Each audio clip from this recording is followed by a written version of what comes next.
para onde você vai nas manhãs de domingo? Difícil, não? Eu acredito que as respostas vão se alternar em: eu vou ao culto, eu vou à igreja, mais ou menos essas respostas. Tudo bem, estamos aqui. Mas o que viemos fazer aqui? O que fazemos aqui?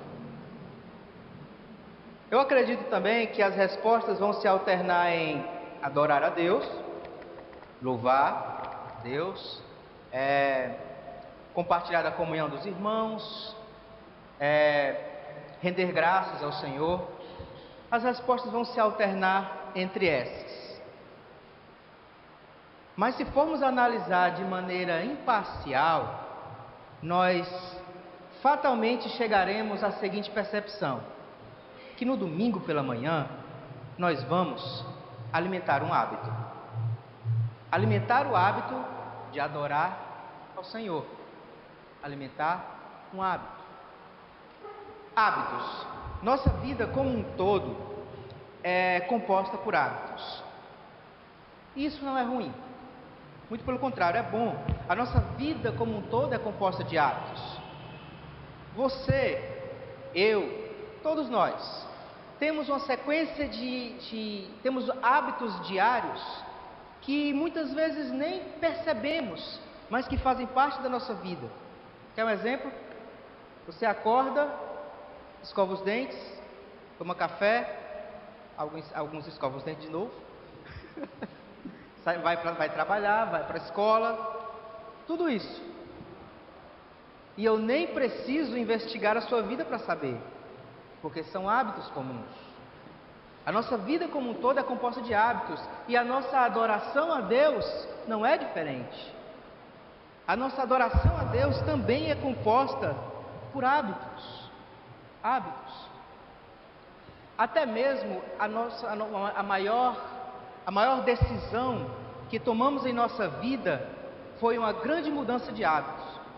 A conversão, além de uma grande mudança de consciência, é uma grande mudança de hábitos. Nós mudamos hábitos que desagradavam a Deus por hábitos que agradam a Deus. Mudamos hábitos que desonravam a Deus por hábitos que honram a Deus. Mudamos hábitos que destruíam por hábitos que edificam. Hábitos. Mudamos de hábitos. Deus nos deu a capacidade para nos habituar às coisas, e essa capacidade, assim como as dádivas, todas as dádivas que nos são concedidas, elas podem ser usadas tanto para o bem como para o mal. Nós podemos cultivar e manter hábitos em nossa vida que constroem, que edificam, mas também podemos cultivar e manter hábitos em nossas vidas que destroem. Podemos cultivar e manter hábitos em nossas vidas que honram o nome de Jesus, mas também podemos cultivar hábitos em nossas vidas que desonram o nome do Senhor. Hábitos. Deus gosta de hábitos? Creio que sim. Eu tenho certeza que sim. Mas como é que você sabe, Danilo?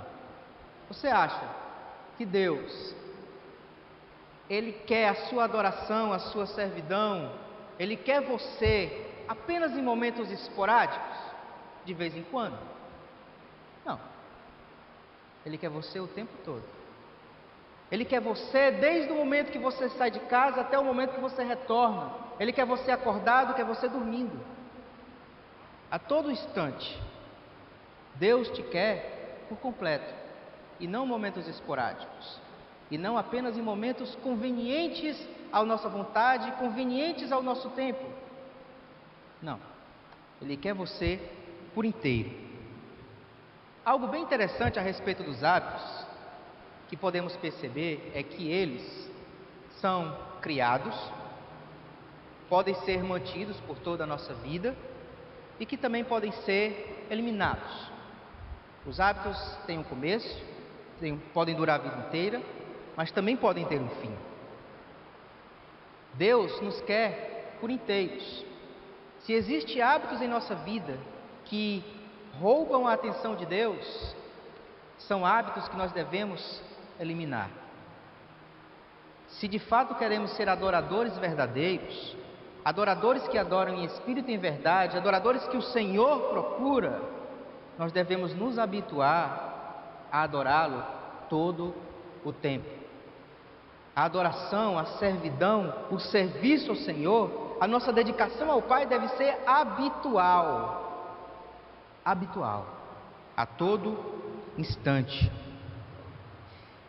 Deus quer que nos habituemos a buscá-lo, a servi-lo, a obedecê-lo por toda a nossa vida, e não apenas momentos esporádicos.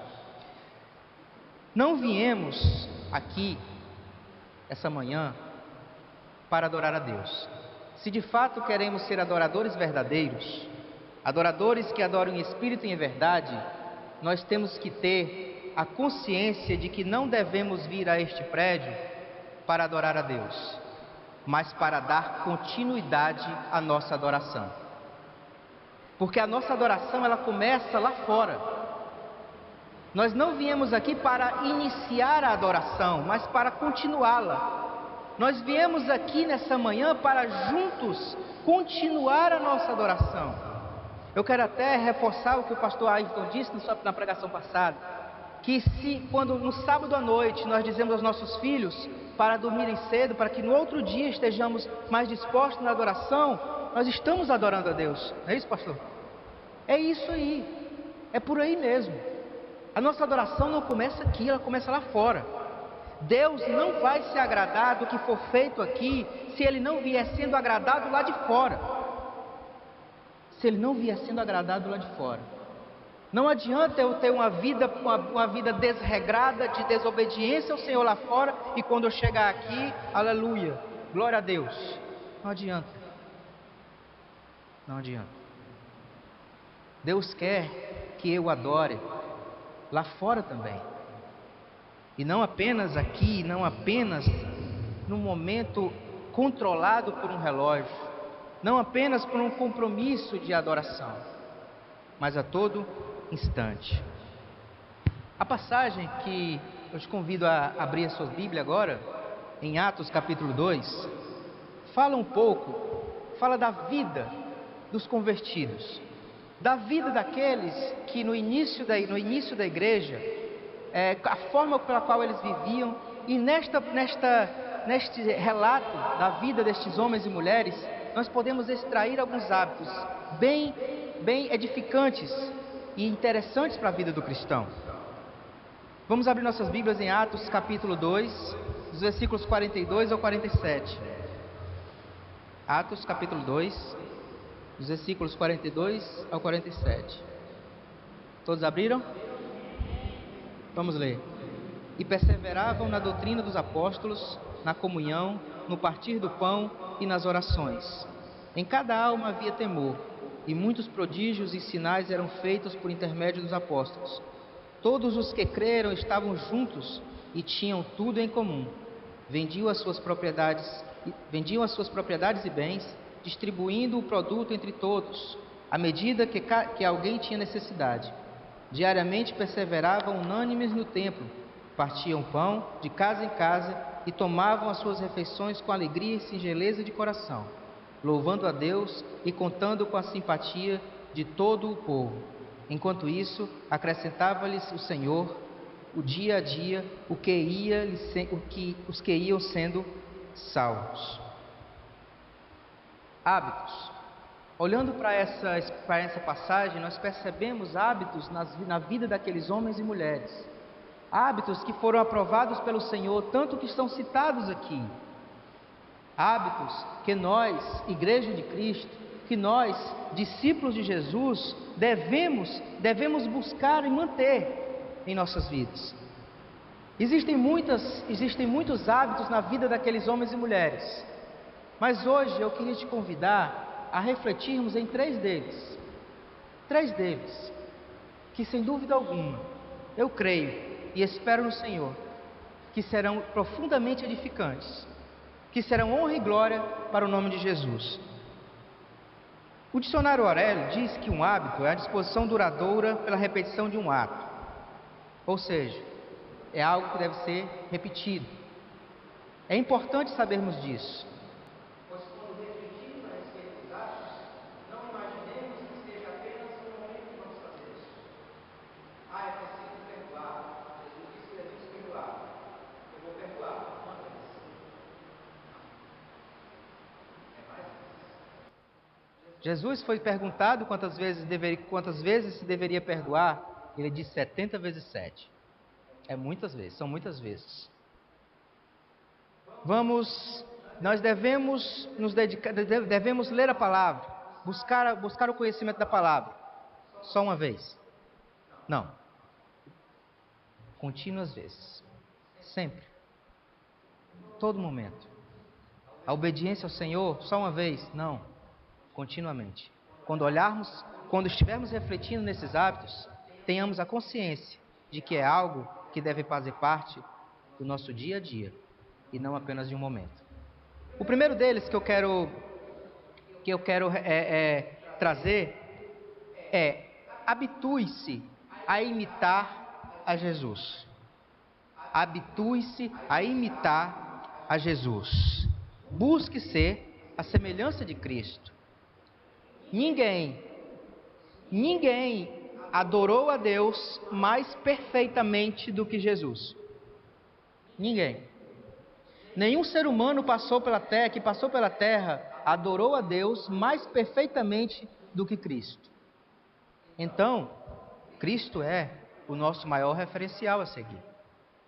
Se queremos de fato ser adoradores verdadeiros, que adoram em espírito e em verdade, que Deus procura, devemos aprender a adorar como Cristo. Devemos aprender a viver como Cristo viveu. Devemos aprender a ter os hábitos que Jesus tinha, se de fato queremos ser encontrados pelo Senhor como verdadeiros adoradores. Ser um cristão é justamente ser como pequenos cristos, é imitar a Jesus. Jesus, quando esteve na terra, ele sofreu muitas perseguições, ele enfrentou uma sociedade egoísta, uma sociedade humanista, assim como nós enfrentamos hoje. Se formos analisar, todos os homens e mulheres que foram citados na Bíblia, todos os homens e mulheres citados na Bíblia, se formos analisar os hábitos de vida deles, nós perceberemos que eles carregam o caráter de Cristo. Todos os homens e mulheres que de fato agradaram a Deus, citados na Bíblia, eles seguem o caráter de Cristo. Sabe por quê? Porque eles buscavam ser a semelhança de Jesus. Eles buscavam de fato agradar a Jesus e viam em Jesus o maior e mais perfeito referencial. Assim como devemos fazer. Ser semelhante a Jesus no mundo em que vivemos não é fácil. Nós vivemos numa sociedade egoísta, que pensa em si. Vivemos numa sociedade humanista, que considera os interesses e a mente humana como sendo o mais importante. Ser como Jesus, imitar a Jesus na sociedade, no mundo em que vivemos, é difícil. Perdoar a quem te causa um mal é insensatez. Amar o inimigo, loucura. Aos olhos do mundo é assim. Oferecer a outra face é um fraco. No mundo, ser semelhante a Jesus é difícil, é complicado, não é fácil. Uma frase que quem me conhece bem já deve ter ouvido muitas vezes, que vez por outra eu estou falando, é o seguinte: que Jesus não nos chamou para fazer o que é fácil, mas para fazer o que é certo. Jesus nunca disse que seria fácil. Ele disse que nos espera a salvação. Ele nunca disse que ia ser uma maré mansa aqui no mundo, que iríamos passar por sempre por bonança. Mas ele disse que tem uma coroa guardada para nós. Ele nunca disse que não sofreríamos perseguição e que não morreríamos, mas Ele disse que estaria todo o tempo conosco. Jesus, viver como Jesus, no mundo em que vivemos, não é fácil, mas é possível. E Ele mostrou isso, Ele viveu isso. Jesus não pede nada para mim nem para você que Ele mesmo não tenha feito, nada. Ele provou que é possível passar por esse mundo, vivendo para Deus e pelo poder de Deus. Jesus, Ele assumiu a forma humana, foi tão homem como nós somos, sofreu as mesmas dores que nós. Jesus, ele tinha a mesma condição humana que nós, ele se colocou nessa mesma condição humana. Mas sabe por que Ele conseguiu agradar ao Pai a todo instante? Porque Ele nunca confiou em si mesmo, porque Ele nunca viveu para si mesmo, mas viveu para Deus. A todo instante Jesus viveu para Deus e pelo poder de Deus. Deus, Pai, morou nele. Assim como Jesus, assim como Jesus fez, devemos imitar. Devemos imitar os passos de Jesus. Ser semelhante a Cristo é algo difícil e que requer decisão. Requer decisão e requer perseverança. Requer hábitos, continuidade. Requer a busca constante. Existe uma frase muito conhecida que diz que toda grande caminhada começa com o primeiro. Isso. Muita gente, quando imagina a vida cristã, eu digo isso porque eu já pensei assim. Antes de encontrar a Jesus, eu já pensei assim. Ele costuma olhar para o final da estrada. Ou seja, eu imaginava assim: ser crente é um fardo muito grande, tanta coisa eu vou deixar de fazer. É muito pesado. Eu pensava assim. Muita gente costuma olhar já para o final e se espanta. Não vive o hoje. Ele não cuida do hoje, ele quer cuidar logo do último dia. E não é por aí. Por exemplo, se você já teve a oportunidade de pegar a estrada à noite, de um estado para outro, de uma cidade para outra, se você pegou a estrada, já percebeu que não existe iluminação pública na estrada? É só o breu. Como é que você chega lá se você não está vendo o destino? Pelo farol. Só que o farol, ele ilumina só 100 metros à frente. E as cidades geralmente são 300, 500 quilômetros. Como é que você chegou? Porque você via 100 metros à frente. E depois mais 100 metros. E depois mais 100 metros. A vida cristã é assim. Nós devemos cuidar de ser a semelhança de Cristo, de nos habituar a ser a semelhança de Cristo hoje. O amanhã vai cuidar de si mesmo. Cada dia o seu mal. Nós devemos cuidar do hoje. Devemos buscar a semelhança de Cristo hoje. E não imaginar o quanto vai ser doloroso o caminho. Devemos nos habituar a seguir os passos de Jesus no agora. E deixar o amanhã cuidar de si mesmo. O segundo hábito que eu gostaria de trazer é o seguinte: habitue-se a praticar a palavra de Deus. Praticar a palavra de Deus.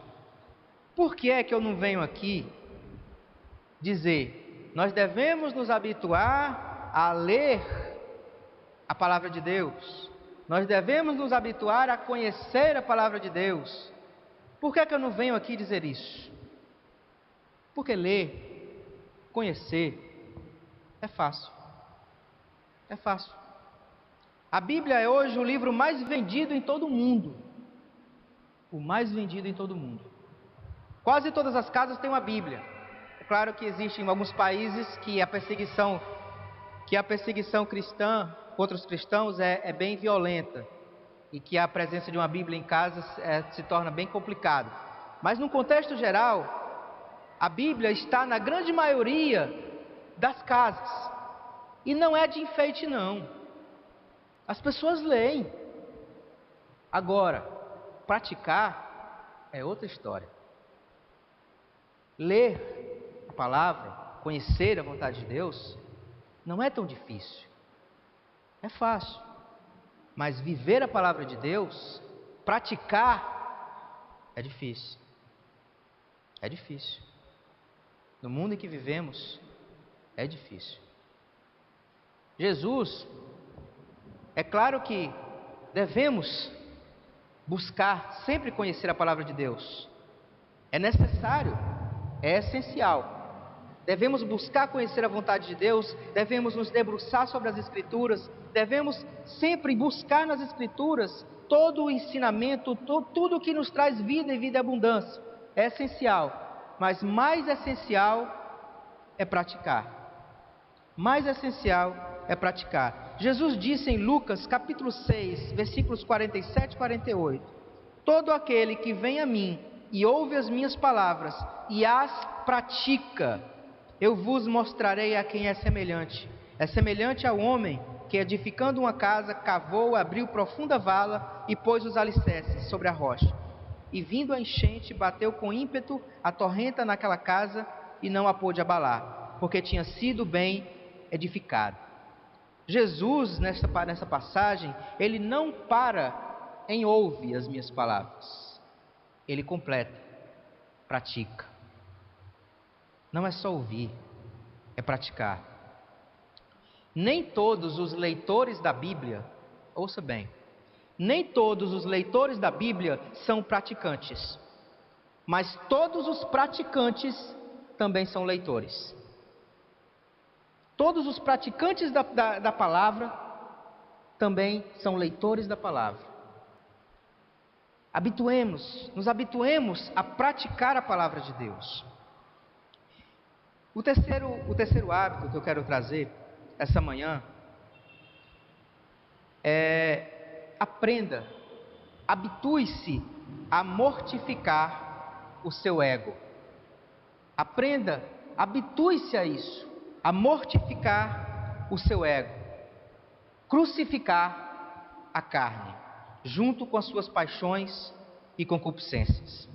Se de fato queremos ser verdadeiros adoradores, se de fato queremos ser discípulos de Jesus, se de fato queremos ter vidas transformadas, famílias restauradas, se de fato queremos receber de Deus a glória que Ele tem para nós, nós devemos nos habituar a crucificar a carne, a mortificar o nosso ego. Mortificar talvez um dos maiores opositores da vontade de Deus, que é o eu, o ego, a nossa vontade. Mas o que vem a ser mortificar o ego? O que é se abster de si mesmo? Expressões bem utilizadas na Bíblia. O que vem a ser isso? Abster-se de si mesmo é simplesmente abrir mão da nossa opinião, das nossas preferências, das nossas vontades em prol da vontade de Deus. É saber reconhecer que Deus é quem faz, é quem pode. Ele sabe mais do que eu, do que você. Abster-se de si mesmo é renunciar a tudo que te influencia a ir contra a vontade de Deus. Devemos nos habituar a isso. Abster-se de si mesmo, algo interessante que devemos perceber. Abster-se de si mesmo não é abster-se das situações. Não é, Deus não quer que você fuja dos problemas, se esconda dos problemas para que Ele vá lá e resolva por você. Não. Ele quer que você resolva os problemas, as dificuldades, enfrente as dificuldades e vença com o poder dEle. Com o poder dEle. Não é se abstendo das situações que você vai estar se abstendo de si mesmo para que Deus possa de fato operar em sua vida. Mas é reconhecendo que esse Deus Todo-Poderoso que te faz prosseguir, que te faz continuar e que tem uma coroa guardada para ti. E não você. não é o que você faz ou deixa de fazer, e sim o que Ele pode fazer por você. Toda religião cristã, ela apresenta duas doutrinas básicas. Duas doutrinas básicas, que é o batismo e a ceia do Senhor. O batismo, ele introduz o cristão na igreja, o qual ele reconhece os pecados, arrepende-se deles, reconhece Jesus como suficiente e único Salvador, é batizado e é introduzido na igreja. E a ceia do Senhor é um memorial a Jesus, ao Salvador crucificado. Mas ambas essas doutrinas, elas seguem o mesmo princípio, o princípio da morte. O princípio da morte. Assim como no batismo, assim como nós somos sepultados na água do batismo e saímos das águas do batismo para viver novidade de vida, esse princípio, ele traz por fundo o princípio da morte. Nós somos sepultados e saímos das águas do batismo em novidade de vida. É uma nova criatura que sai dali para viver em obediência ao Senhor. Um erro muito comum que as pessoas cometem é acreditar que quando são batizadas, o que vai ficar lá na água é o vício do jogo, a bebida, a prostituição. Acham que nas águas do batismo vai ficar nas águas isso, mas não. Quem fica nas águas do batismo é o eu, é o ego, é aquilo que me leva a ir contra a vontade de Deus. Nós devemos ter consciência disso. Que quando saímos, nós saímos para viver a vontade de Deus e não a nossa mais. Não é mais a nossa. Não é mais o meu ego que eu sigo, e sim a vontade de Deus. Não é mais as minhas preferências que eu sigo, mas sim as preferências de Deus para a minha vida. É o eu que deixamos para trás. É o ego que deixamos para trás. O princípio da morte. Existe na adoração verdadeira renunciar ao ego. É necessário. Necessário. Por quê? Antes de conhecermos a Jesus, quando vivemos para nós mesmos, para as nossas preferências, para as nossas concupiscências, nós somos os reis da nossa vida. Os reis da nossa vida. Eu faço aquilo que eu quero, na hora que eu quero, da forma que eu quero. Antes de encontrarmos a Jesus, nós vivemos assim. Nós somos os reis da nossa vida. Mas quando encontramos a Jesus, quando reconhecemos Ele como suficiente Salvador, quando passamos pelas águas do batismo, nós pegamos o nosso ego, arrancamos do trono e colocamos Deus no seu lugar. E aí Deus passa a ser o Senhor da minha vida. Jesus passa a ser o Senhor da minha vida. Eu sigo a Ele e não a mim.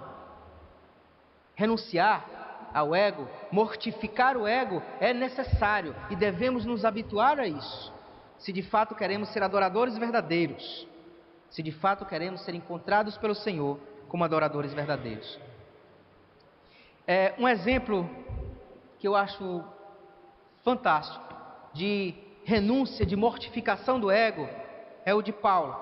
Paulo e Silas, em Atos 16, estavam presos, estavam encarcerados, acorrentados. Naquela época, as prisões de hoje, aliás, as prisões daquela época não se assemelham às de hoje. Eram calabouços no subterrâneo, úmidos, ratos. E esses homens estavam acorrentados. E sabe o que é que eles estavam fazendo? Orando e cantando hinos, louvando ao Senhor. Dá para entender alguém cantar numa situação dessa? Dá para entender alguém que vive para o seu próprio ego cantar numa situação dessa? Paulo, Silas sabiam muito bem o que era mortificar o ego. Eles sabiam muito bem o que era crucificar a carne. Esses homens, naquele momento, não viviam para si, e sim para Jesus. E cantavam, e honravam o nome de Jesus, em qualquer lugar que estivessem, em qualquer situação que vivessem, inclusive na prisão. Estevão, em Atos 7, quando estava prestes a morrer, Atos 7:59 diz: e apedrejaram Estevão, que em invocação dizia: Senhor Jesus, recebe meu espírito. E pondo-se de joelhos, clamou em grande voz: Senhor, não lhes impute esse pecado. E tendo dito isto, adormeceu. Ele tinha motivos para estar chateado com aqueles que estavam o matando. Mas Estevão pediu que não lhes fosse imputado esse pecado. Ele não vivia para si. Ele não vivia para o seu ego, mas para Jesus. E um outro exemplo, para finalizar esse hábito, da necessidade de abstinência de si mesmo na servidão, na adoração, é a busca do Senhor pelas emoções. A gente vê muito por aí dizendo: puxa vida, o culto foi uma bênção, aquela igreja é muito fervorosa, a gente chora de emoção, é maravilhoso, é lotado, lotado, lotado. Se você tirar o pé, não consegue botar de novo, é lotado. São palavras que me tocaram.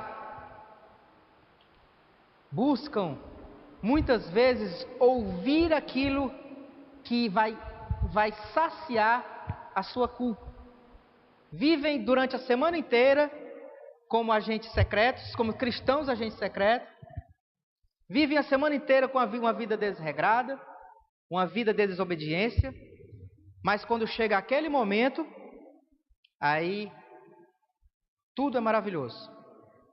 Eu vou lá e vou ouvir, vou sair refrigerado, mas quando chegar na calçada, ele retorna à vida normal. Existem muitos cristãos agentes secretos. Muitos cristãos agentes secretos. Que quando ele divide a vida dele em dois momentos: a igreja e lá fora. Ele chega aqui na igreja, aí vê o irmão, paz, aleluia, tal, aquela coisa toda, e tem conversas espirituais e tudo, mas quando chega lá fora, ele se torna um agente secreto. Lá fora, ele no trânsito, se alguém trancar ele, lá fora, ele se envolve em conversas sem pudor. Quando ele está na internet, ele olha para o lado, para o outro, não tem ninguém me vendo, eu vou naquele site. Cristãos agentes secretos. Eles estão na roda de amigos, aí ele tem o amigo dele está passando por um momento difícil, ele tem aquela palavra, ele sabe o que dizer, porque ele sabe que só Jesus vai saciar aquele vazio que aquele amigo tem, mas ele não vai falar nada, porque senão eu vou dar muita bandeira, ele vai saber que eu sou crente. Cristãos agentes secretos. E quando chega no domingo aqui pela manhã, ele volta a ser ele mesmo. Agora, sabe uma característica também a respeito dos hábitos? É que eles têm grande poder. Os hábitos, eles têm um poder muito grande de lhe dominar. Se eu viver para mim mesmo, de segunda a sábado, se eu atender às minhas necessidades, as minhas preferências, as minhas concupiscências de segunda a sábado, a tendência é que no domingo eu faça a mesma coisa. De segunda a sábado, eu uso o meu disfarce. Quando chegar no domingo, que era o dia que eu costumava ser cristão de verdade, eu não vou mais conseguir tirar o meu disfarce. E eu vou passar a viver unicamente para mim e vou me enganar achando que encontrarei salvação, porque a pessoas a gente engana, mas a Deus não. A Deus não se engana. Enfim, irmãos, para concluir, falamos essa manhã sobre hábitos a se construir, se de fato queremos ser adoradores verdadeiros, que adoram o Senhor em espírito e em verdade. Admitir hábitos, cultivar hábitos como esses no mundo em que vivemos, é possível. Jesus mostrou que é possível. Jesus viveu assim. É perfeitamente possível. Mudar de hábitos é fácil. Mudar de hábitos é fácil. Difícil mesmo é mudar o coração. Mudar o coração é difícil. Eu queria deixar, não um conselho, mas um apelo. Um apelo para você e para mim também. Que para cada hábito que formos mudar em nossas vidas, busquemos também mudar o nosso coração. Para cada hábito que formos mudar em nossa vida, busquemos mudar o nosso coração. Para que assim possamos, de fato, sermos encontrados pelo Senhor como verdadeiros adoradores, que o adoram em espírito e em verdade. Adoradores que o Pai procura. Que o Senhor nos abençoe.